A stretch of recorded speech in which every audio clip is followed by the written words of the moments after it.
Welcome to the after show, everybody. Now listen, I love coming. Like, there's nothing like a good old orgasm. I know where you're going, and she's one of my favorites, even though I wasn't even born when she was in her prime. There's nothing like a good orgasm, but it's not that I wouldn't want this, I wouldn't wish this upon myself, but I wouldn't be able to function as a human being if this happened to me. Pam Grier, she was big, like, I don't know, 70s, 80s, whatever. Blaxploitation movies. Yeah. First, before I even get to the thing, she said apparently that Stan Lee based a ton of Marvel characters, not like super big, huge, like superheroes, but a lot of like secondary of the female characters based it on her and her personality. Yeah. Can I just name some of her movies? It'll put a smile on my face. Yeah.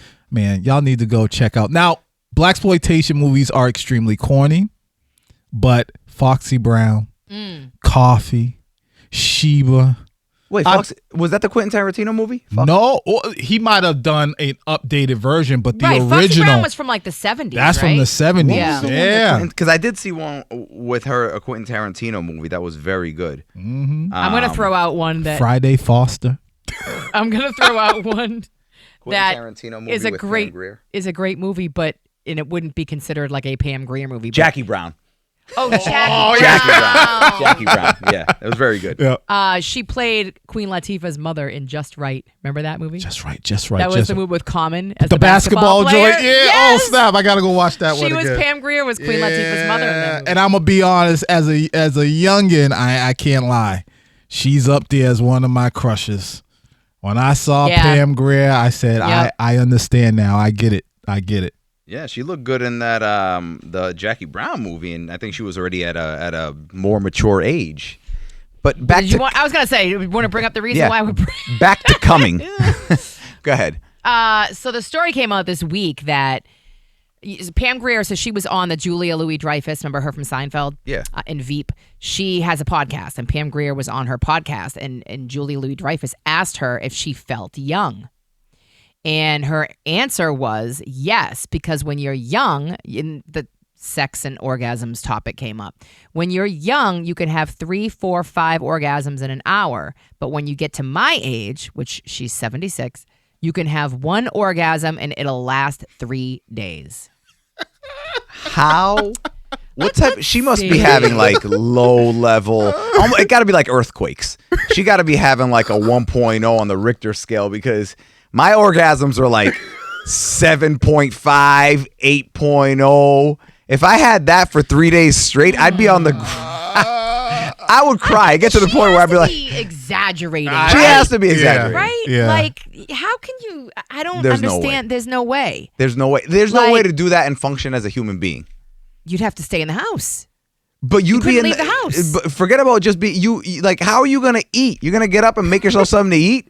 I mean, if you're feeling like that for 3 days straight, you probably wouldn't want to eat. I'd be dragging myself around the house on my hands. The interviewer didn't ask, like, go deeper? Well, Yeah. I'm looking, and she said something like... That's a lie. Hold on. That's up there with the dudes that Julie- say that they banged like 50,000 girls and all that stuff. Yeah, she asked her, what are you talking about? Like, what are you doing down there to get a 3-day orgasm? I need details. And Pam Grier laughed and said, you don't have to do anything, but when it happens, I just want to tell you, be prepared. That was her explanation. She all right? She's slipping a little bit. She's losing it. Yeah, something. No. What is it? DMT? What? She went somewhere and I don't know. That's physically not possible. And she didn't specify if it was like she did it herself or it was with a partner. Not that really, it's not really a detail we need, but doesn't matter. I'm just curious. No, it's a detail we need. Yeah, that's right, 3 days. Every detail. If what are she you said doing for 3 hours, I'd say like 3 hours, but 3 days. If my orgasm lasted 3 minutes, I would lose weight. My hair would change color. Right. Oh, man. And if it is with another person, I want to meet this person. I'd be I like, want to know what's going on? Ah! How freely do you guys talk about sex, like in front of other people? Because that's for her to answer that, knowing that that's going to be seen all over the place, and to not care. I know she's older, and most older people are just like, whatever. Don't care. Yeah. But when you get care. to a certain age, you absolutely I think it was question. Taraji P. Henson who said you have a certain number of fucks to give in your life, and when you reach 50 or a certain age or whatever, you run out of those fucks to give. I don't care. Ask me the question, and I'll tell you. I got nothing but glowing reviews to give. Right. No, I mean, it's the weird part is when you know how, and this happened to me. Where was I yesterday? Because I heard a couple having, like, I'm like, oh, they're either fighting or they just consistently are like mad at each other because they were just like passively aggressively throwing digs at each other, you know.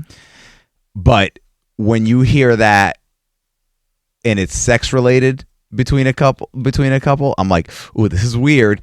And I'll never forget, years ago, it was my ex-wife, her cousin. It was like Easter or something. And we were hosting at our house, and one of her cousins came through, and it was, you could tell right away because like they didn't come into the house as a couple. The wife walked in, boom, oh, where's your husband? Oh, he's parking the car or whatever. And I'm like, parking the car, it's a driveway. Like, it's not like, it'd be like if it was a restaurant and it was raining and like, go in there, I'll park the car. It was a driveway. They could have gotten out at the same time. It wasn't. So that was odd from the jump. Whatever. He came in, and I could just tell that something was bothering him. And I don't even know, man. I think it was like a generic, you always start off with the BS. Yeah, the Celtics, the generic conversation. I think I threw out some generic topic, and this dude was like, I don't know, it'd be nice if every now and then your wife would give you sex.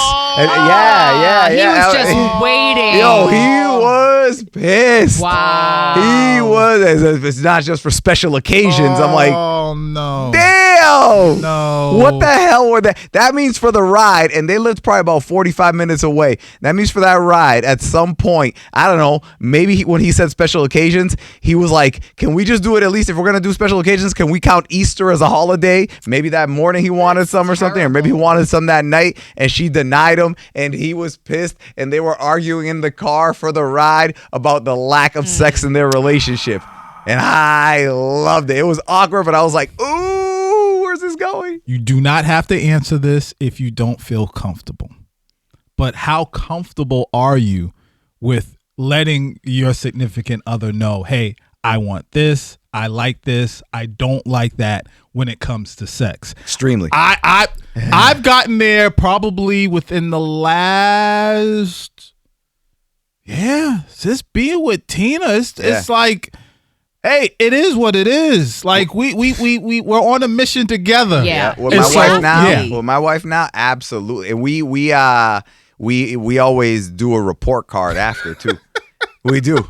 Yeah. We do a report card. What was your favorite part? Wow. Yeah.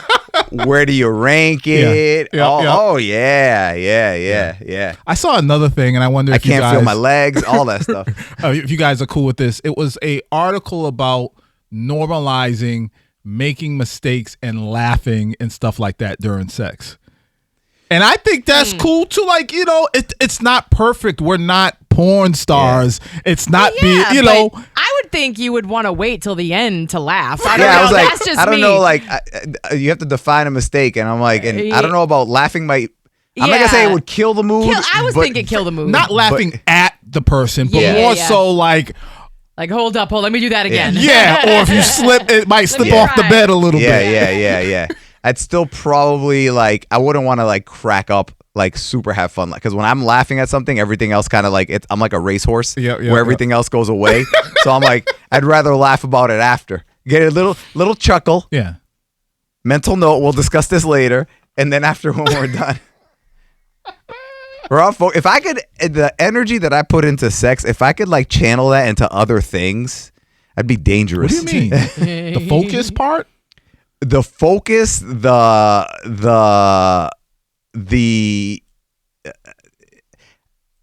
man, like, you know how, like, when they say, like, when you're a boxer, right? You got a little dude versus a big bodybuilder. How's this little dude knock out the big bodybuilder? Because they channel everything into the punch. Yep. Like, they're not. There's no leaked energy. Like a race car. The fastest race cars, they try and have it the absolute minimal amount of leaked energy. They want all the force being put into the car being propelled forward.